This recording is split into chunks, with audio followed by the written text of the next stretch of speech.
அனைவருக்கும் கணித வணக்கம். இப்போ பார்க்க போகிறது 7ஆம் வகுப்புக்குரிய கணக்கு 2ஆம் பருவம். எடுத்துக்காட்டு 3.10. அதில் ஒரு 2 கணக்கை பார்க்க போகிறோம். அடுக்கு விதிகளை பயன்படுத்தி சுருக்குக அப்படின்னு சொல்லி கொடுத்துருக்காங்க. அதில் 2வது கணக்கு 4 அடுக்கு 3 பெருக்கல் 2 அடுக்கு 3 பெருக்கல் 5 அடுக்கு 3. இது எந்த அடுக்கு விதியை பயன்படுத்தி இந்த கணக்குக்குரிய விடையை நம்ம கண்டுபிடிக்க போகிறோம் அப்படிங்கிறத பார்க்க போகிறோம். இந்த கணக்கை பொறுத்த வரைக்கும் அடிமானம் வெவ்வேறு எண்களாக இருக்கிறது, அடுக்கு ஒரே எண்ணாக இருக்கு.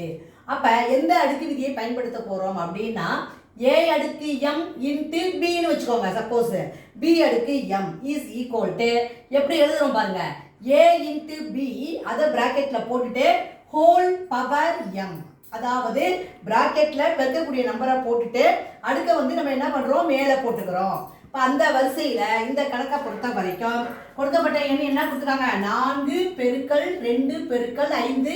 எல்லாத்துலேயுமே அடுக்கு என்ன இருக்குது, 1 3 ஆக இருக்கிறது. ஒன்றாக ஒரே எண்ணாக இருக்கு. அப்போ நம்ம என்ன செய்ய போகிறோம், இந்த பெருக்கக்கூடிய நம்பரை பிராக்கெட்டில் போட்டுக்கிறோம். அடுக்க மட்டும் ஹோல் முழுவதும், ஹோல் பவர் 3னா என்ன முழுவதுமாக. இப்போ இதை பெருக்கிறோம். 4 2 8 8 5 40.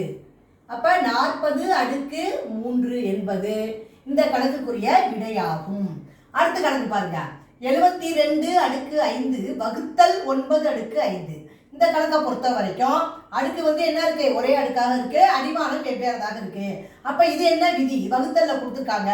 அப்ப இதுக்கு என்ன விதியை பயன்படுத்துறோம்னு பாத்தீங்கன்னா a அடுக்கு m டிவைடட் பை b அடுக்கு m இஸ் ஈக்குவல் டு என்ன பண்ண போறோம், அந்த ஏவும் பியையும் a பை b பிராக்கெட்ல போட்டுட்டு அடுக்க எப்போதும் போல ஹோல் பவர் m அப்படின்னு போட்டுக்கிறோம். அந்த வரிசையில இந்த கணக்கை பொறுத்த வரைக்கும் எப்படி எழுத போறோம், 72 டிவைடட் பை 9. அடுக்கு ஒன்னாக இருக்கப்ப நம்ம என்ன பண்றோம், ஹோல் பவர் 5. இப்ப பாத்தீங்கன்னா 22 9ஆல் வகுத்தோம்னா என்ன கிடைச்சிடும், 8. 8 அடுக்கு 5 என்பது இந்த கணக்குக்குரிய விடையாகும். புரிஞ்சுங்களா?